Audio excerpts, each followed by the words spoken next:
Se trasladó hasta el sillón sin patas, que también usaba para dormir, y abrió un libro de tapa azul, con un recorte de diario como señalador. Lo que había sido una tienda, y hoy era un depósito vacío, se situaba en una de las avenidas troncales de la ciudad, en un sector alejado del centro, pero que no le iba en saga en lo relativo al movimiento comercial. Flanqueando por una casa de venta de electrodomésticos a la izquierda y por una estación de servicio a la derecha, en la esquina, el hogar del profesor se abría una de las veredas más transitadas de la ciudad.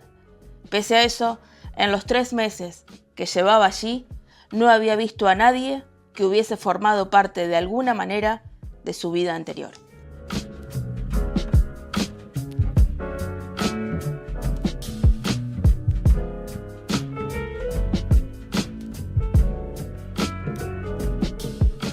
Consejo Municipal de Santa Fe, donde cada voz cuenta. Encontranos en www.consejosantafe.gov.ar.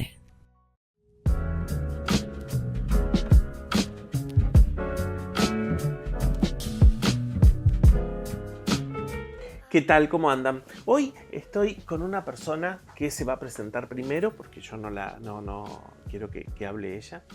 Pero como este programa se llama Dos Lectores, alguien que lee y alguien que devuelve la lectura haciendo otra lectura, hoy vamos a hablar con una lectora. No es escritora, o sí, sos escritora, porque en cierta medida sos escritora, pero que nos va a devolver, tuvo una idea y bueno, estás trabajando en un proyecto de lectura. Con ustedes, María Luisa Lely. Hola, ¿cómo va? Bienvenida al programa. Bueno, muchas gracias por la invitación. Preséntate, María Luisa. Bueno, mi nombre es María Luisa Lely, soy periodista desde hace muchos años. Particularmente me he dedicado al periodismo gráfico, también digital. Y soy curiosa desde muy pequeña. Y eso me ha llevado durante la infancia a meterme en la biblioteca de la escuela, y a partir de allí no dejé de leer libros. Aunque el primer material de lectura, por lo menos el que había en casa, no eran los libros, sino los diarios y las revistas. Sí, había más circulación de diarios y revistas. Y más allá de las revistas infantiles que yo leía, el material de lectura que había en casa eran los diarios y las revistas, que a mí me gustaban muchísimo. ¿Se leía más o se leía de otra forma? Yo creo que se leía de otra forma. No perdamos de vista que, bueno, quienes transitamos el siglo XX, el paso del siglo XX al siglo XXI, atravesamos el proceso de digitalización total de nuestras vidas, absoluto. Y hoy se lee en PDF, hoy se lee en la tablet, hoy se lee en el celular, hoy se lee en las redes sociales, hoy se lee cualquier texto que se pueda acceder a él a través de internet, y eso también es leer, sí, digamos. Sí, No creo que el objeto libro únicamente sea el garante de la lectura. Aunque sí, son muy lindos los libros como objetos, y leer en papel es una experiencia diferente. Casi especial. Romántica. Es romántica, además leer requiere una actitud, una práctica. Te sentás a leer, o lees en la cama, o lees en el colectivo, o algo que sería bueno, ¿no? Leer más en el cole mientras haces un viaje, o en el bar mientras esperás a alguien y tomás un café, o si vas a la plaza a tomar mates, ¿no? Llévate un libro. Y además, ya me parece que teniendo en cuenta el momento histórico que estamos atravesando, en el cual sistemática y deliberadamente la cultura, el arte, está siendo objeto de ataques y de desprestigio, descalificaciones y demás. Estas circunstancias nos obligan a pensar, a quienes trabajamos con la palabra, que leer hoy es un acto de rebeldía. Por supuesto. Y de resistencia. Hoy leer es resistir. Hoy es pegarle un cachetazo a quienes nos atacan por nuestra ideología, por nuestro modo de vivir, por nuestra afición a la cultura. Y la cultura, el arte, y particularmente la lectura, abre cabezas. Sí. Y esto parece una obviedad. Interpela. Entonces, ante la interpelación vos tenés que redactar, armar una respuesta. Sea a favor o en contra, neutral o no, pero siempre ante la interpelación uno tiene que responder de alguna manera, reaccionar. Y para responder hay que tener argumentos. Sí. Y para tener argumentos hay que tener palabras. Indudable. Y la lectura, entre otras cosas, nos abriga de un vocabulario más rico. Uh-huh. Cuando tenemos más palabras para decir cosas, nos alejamos de los eslogans, nos alejamos de las frases hechas, de los clichés. De los clichés, y pensamos y activamos. Y fíjate que, por ejemplo, la literatura tiene, entre otras herramientas, la metáfora o la hipérbole. Uh-huh. Bueno, pensar metafóricamente es ejercitar la cabeza, es ejercitar las emociones y es ejercitar la sensibilidad. Porque también este momento histórico nos obliga a no perder la sensibilidad. No, y además no solamente utilizar las metáforas para poder expresarnos, sino que también desentrañar las metáforas que nos están tocando, que a veces no son muy poéticas. No, poéticas no son. Pensar, no son poéticas. No son para nada poéticas, bueno. En realidad son bastante agresivas, pero claro. Bueno, en definitiva, la lectura para mí forma un hábito, es un hábito. ¿Vos venís de familia de lectores? No. Ah, eso quería preguntarte. No. ¿Cómo se hace lector alguien que no viene de una familia de lectores? Lo que te decía anteriormente, en casa lo que había eran diarios y revistas. Sí. Mi padre era sobre todo un religioso lector del diario todos los días. Y los domingos o algún diario de Buenos Aires, ¿no? Y revistas en general. Ese era el principal material de lectura que había en casa. Después había algunos libros que tenían que ver con historia, con política.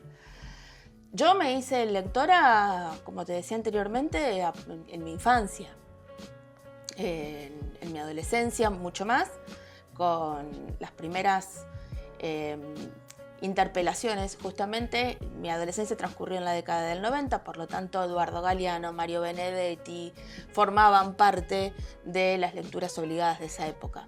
Después vinieron Roberto Art, por supuesto, Alfonsín Storni. Borges llegó después, porque debo confesar que cuando una es adolescente tiene algunos prejuicios también y algunos preconceptos. Y Borges me resultaba distante. Hasta que encontré el libro de Arena. Claro. Yo creo que todos los autores y las autoras tienen un libro puerta. Uh-huh, claro. Hay un libro o algún poema o algún cuento o alguna novela que permite entrar a ese universo. Uh-huh. Otro ejemplo se me ocurre en este momento es una novelita Lumpen de Roberto Bolaño, que es un escritor chileno. Es un autor complejo por momentos y sin embargo esa novela es muy recomendable, sobre todo para alguien que está entre la adolescencia y la juventud. Uh-huh. Lumpen. Una novelita Lumpen se llama. Novelita Lumpen. Una novelita Lumpen de Roberto Bolaño. Bueno, ahí después podemos hablar un montón, ¿no? Pero y particularmente hace aproximadamente 2 años, una tarde o quizás una mañana, no recuerdo exactamente, se me ocurrió leer un fragmento de algunos poemas y publicarlo, grabarlo a través del teléfono celular, que es una herramienta muy importante en este momento, para bien o para mal, pero también tiene sus virtudes. Y los empecé a publicar en mi cuenta de Instagram. ¿Vos ya estabas trabajando en diario en esa época? ¿Ya estabas? Sí. Y, o sea... Se me ocurrió leer, claro, en realidad yo no tengo una biblioteca gigante, pero tengo una biblioteca medianamente nutrida. Uh-huh. Y leer para mí sola, pensé en un momento, tener los libros para mí sola. Sos generosa. Vos sabés que a mí me suele pasar también eso. Yo cuando leo algo que me gusta, ahora estoy leyendo poco, pero estoy leyendo poco porque selecciono mucho. Exacto. Entonces eso, o sea, no es que uno deja de leer. O por ahí dejas de leer en papel, pasás a leer por la computadora, o directamente reemplazás la literatura por el cine. A mí me suele hacer esas cosas.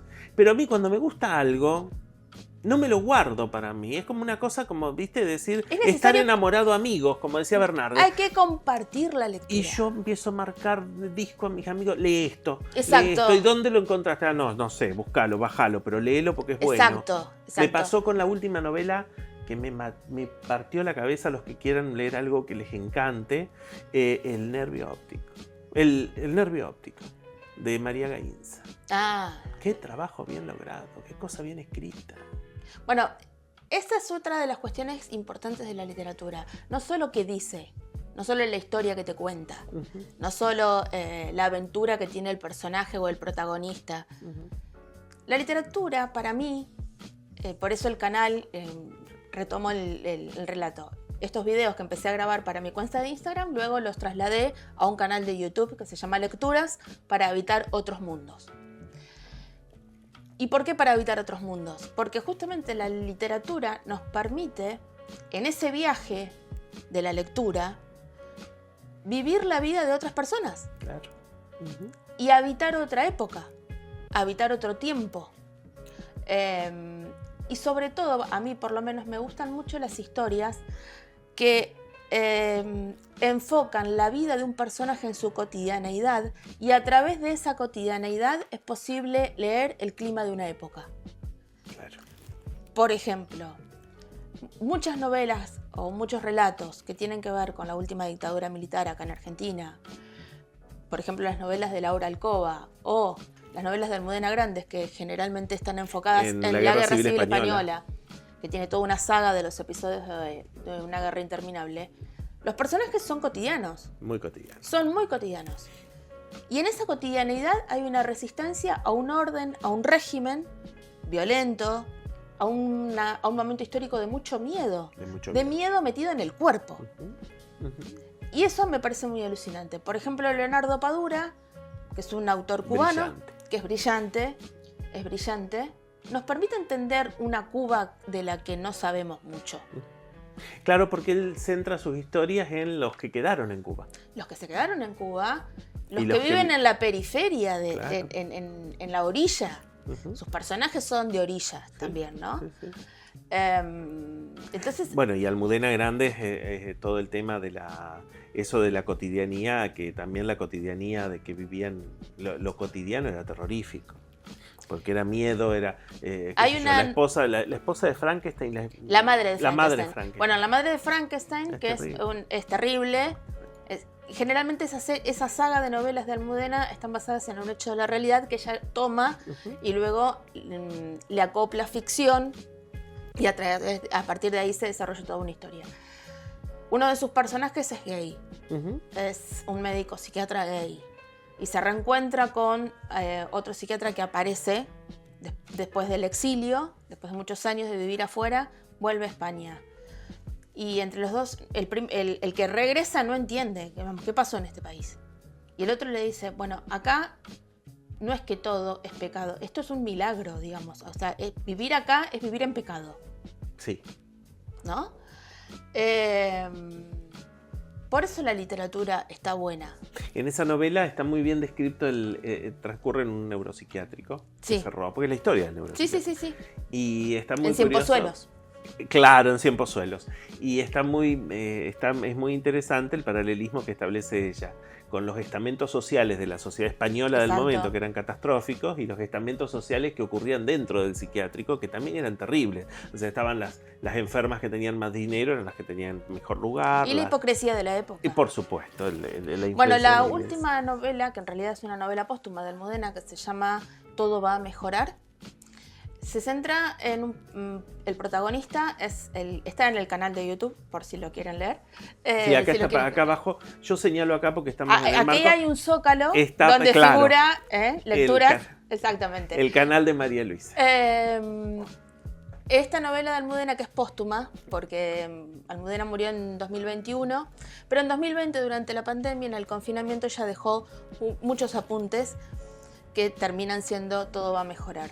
Uno de los protagonistas es un gran empresario español que se da cuenta en ese momento de la pandemia que el capitalismo cambió y que es una gran oportunidad para inventar un partido político. Y ese partido político se llama Movimiento Ciudadano Soluciones Ya. cualquier semejanza con la realidad... Esto es pura coincidencia. No es pura coincidencia. Vamos. ¿Y este empresario qué hace? Contrata un ejército de hackers, por ejemplo, entre otras cosas, para sentar su programa de gobierno, que además es absolutamente empresarial. Bueno, y después en el canal hay de todo. Bueno, ahora, Sí. un poquito. A mí me encanta hablar con María Luisa porque tiene un discurso muy voraz y muy interesante y muy lindo. Hacemos una brevísima pausa porque nos bien, echan sí, cumplamos. y después seguimos.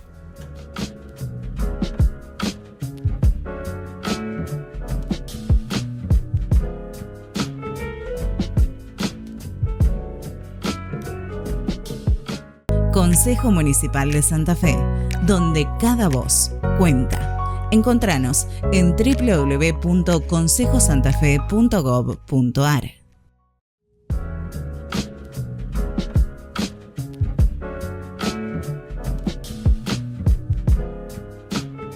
Seguimos en programa con María Luisa Lely. Decime, María Luisa, ¿cuál fue el primer autor que citaste en Instagram? ¿Te acordás? Sí, fueron unos poemas de Alfonsina Storni. ¿Te copa mucho Alfonsina? Sí. Me gusta su biografía, porque entre otras de las cosas que a mí me interesa cuando leo un libro es indagar en la biografía del autor o de la autora. Y su biografía es apasionante. Más allá de ese romanticismo, como decías recién vos, de su final en el mar. En realidad es una situación dolorosa. Terrible. Terrible. Ella padecía cáncer y toma una decisión para terminar con su vida. Pero además ella fue maestra normalista, maestra normal, aquí en Coronda. Se instaló en Buenos Aires, fue madre sola. Y en Buenos Aires, además de escribir libros y de conocer a personas como, por ejemplo, Federico García Lorca, tenía una columna en el Diario de la Nación. Yo no he logrado todavía encontrar esas piezas, pero por lo que he investigado, son columnas muy irónicas, una suerte de aguafuertes, muy irónicas y muy sutiles, escritas en el Diario de la Nación, estamos hablando de la década del 30, más o menos, del siglo pasado, con una crítica social muy fuerte, sobre todo a los mandatos y los moldes que tenían las mujeres de determinada clase social. Eso me parece alucinante de parte de Alfonsina.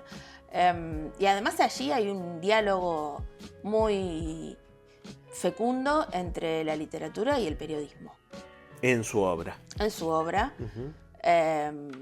Bueno, además de Ocre, pero tiene una obra muy... Porque Alfonsina escribe con el sentimiento, más que con el estilo literario. Hay autores que tienen una prosa muy aguda, bonita, y hay otros autores o escritores que escriben con pulsión, con emoción, con dolor, con sentimiento. Rodolfo Walsh escribe con el cuerpo, por ejemplo. Escribió con el cuerpo. Escribió con el cuerpo y es hasta literal decir eso.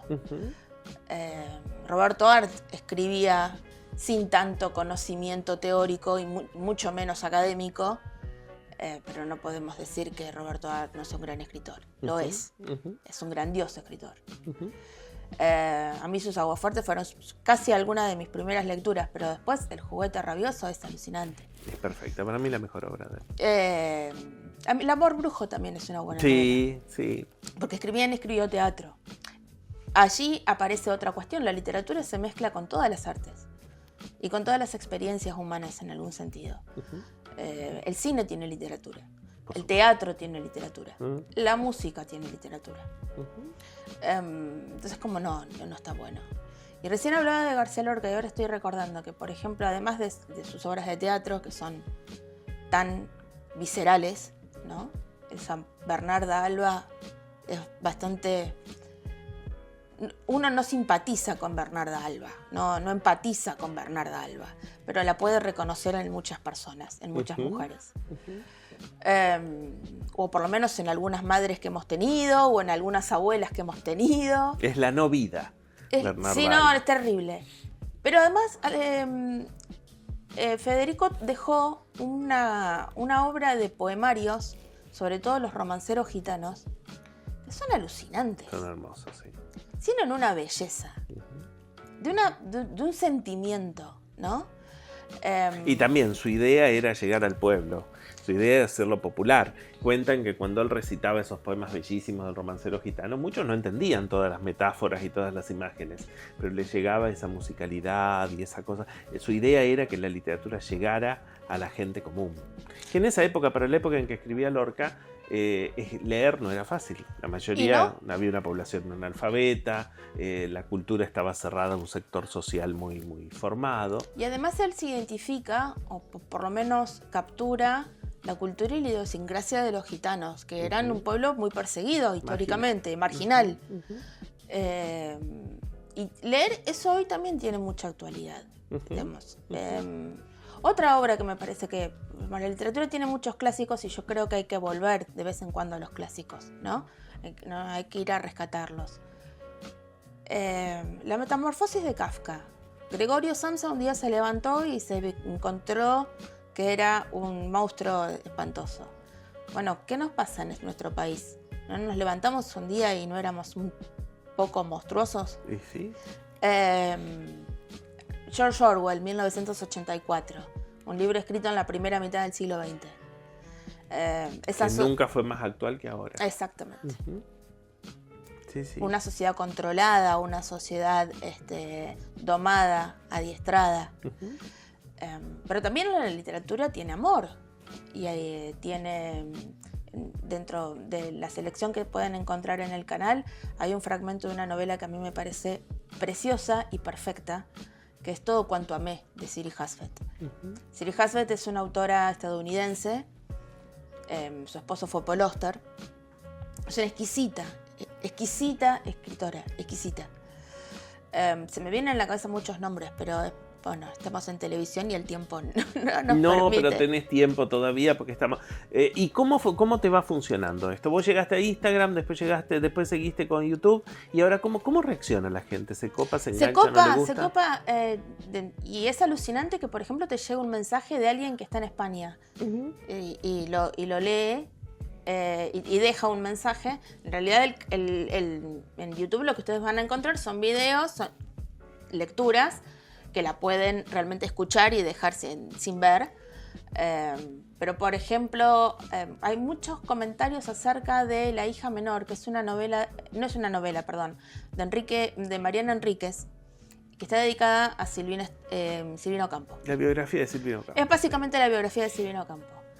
Y esa lectura tuvo muchos comentarios porque evidentemente hay personas que indagan sobre la vida, ya sean entiendo, personas que están estudiando literatura o lo que fuere, y encuentran algunas perlas o algunas particularidades de la vida de Silvina Ocampo, que forma parte junto a su hermana Victoria, a Adolfo Bioy Casares y también el propio Borges, de una camada de escritores argentinos que en una clase social media alta, vamos a llamar, y de ciertas comodidades. No por eso Silvina Ocampo tuvo una vida fácil. No. Para nada. Fue la hija menor. Por eso fue la hermana menor, opacada de alguna manera por Victoria Ocampo, que en realidad Victoria Ocampo, desde mi humilde punto de vista, es una humilde opinión, creo que más que escritora ha sido una divulgadora de la cultura. Sí. Pero Silvina Ocampo es una gran poeta. Una gran poeta y una enorme narradora. Y narradora, exacto. La autobiografía de Irene es un librazo. Es la verdadera renovadora del cuento argentino. Borges decía. Sí. Cuando la que es verdaderamente brillante es Silvina. Es brillante. Después también, dentro de la literatura argentina, para no irnos de aquí, a mí me parece que hay que volver a leer a Manuel Puig. De Manuel Puig, sí. Porque Manuel Puig genera un cambio muy particular y muy significativo en la literatura argentina, que es introducir los consumos populares de la cultura. El cine, sobre todo el cine de Hollywood de la década del 40 y del 50, el radioteatro, las revistas, los folletines. Y, por ejemplo, la protagonista de Buenos Aires Affair es una mujer que se enfrenta a un montón de mandatos sociales y culturales y no le va bien en la vida. Y es una consumidora de esas revistas y demás, ¿no? Esa novela además provocó que Manuel Puig fuese censurado aquí en Argentina y se tuviese que exiliar. Bueno, es infinita la cantidad de cosas que podemos leer. Y decime, ¿y ahora qué estás leyendo? En estos momentos estoy terminando de leer Todo va a mejorar de Almudena. Porque las novelas de Almudena son largas. Son muy largas. Son largas. Son casi un tratado de historia. Sí. Porque está la ficción acompañada con largos periodos, largos momentos de análisis histórico, porque es muy ubica muy bien. Ella dice, la escuché una vez en una entrevista, que ella necesita conocer la biografía de sus personajes. Por lo tanto, ese personaje tiene toda una historia por detrás que también se relata, lo cual es alucinante porque entender la psicología de los personajes es fundamental a la hora de leer.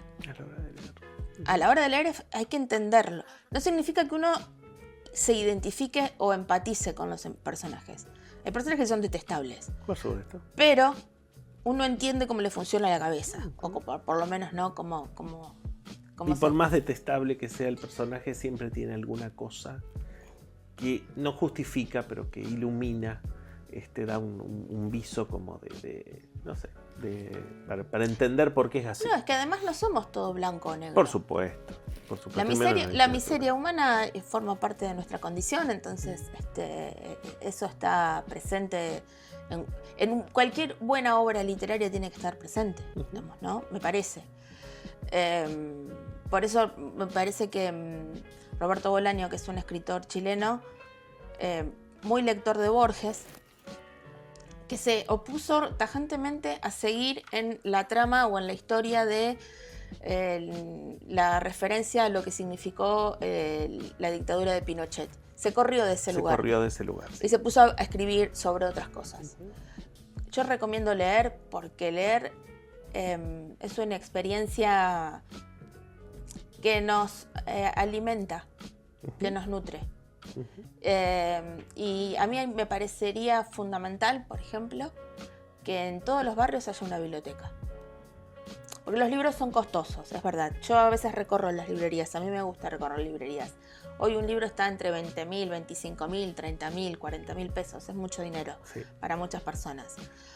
Bueno, pero también está las bibliotecas virtuales, que tenés absolutamente todo el material ahí puesto. Tenés eso, los amigos y las amigas que nos podemos prestar libros, lugares de canje, y tenemos aquí en Santa Fe también buenas bibliotecas. Muy buenas bibliotecas. Pero no pensemos que la lectura está alejada y que no es una prioridad. El arte y la cultura es tan prioritario como comer. Es verdad. Como ir a la escuela. Porque nos ayuda a tener un sentido crítico. Y cuando tenemos sentido crítico, pensamos, y si pensamos, decidimos. Y somos más libres. Yo me despido de vos, María Luisa. Muchas gracias. ¿Vos tenés algo escrito o no? No te largaste nunca. No, tengo escrito, no tengo nada publicado. Ajá. Pero sí tengo escrito. Bueno, cuando tengas algo publicado, sí. 2 Lectores está abierto para que venga siempre. Yo los despido agradeciéndole a María Luisa. Miren la página de ella, es interesante, tiene cosas piolas para leer. El que no conoce nada de literatura no se sienta huérfano, porque ahí va a encontrar un gancho para buscar otras cosas y otras cuestiones. Les agradezco mucho a la Mueblería Pase, que nos permite, que nos provee del lugar para transmitir el programa. Y les pido a todos los que vean el programa que se suscriban. Nos faltan 400 suscriptores y ya llegamos a una cifra, llegamos a los 1000, que nos ayudaría mucho para que este programa siguiera en el aire. Y nada más, lean mucho porque se termina el mundo. Chao.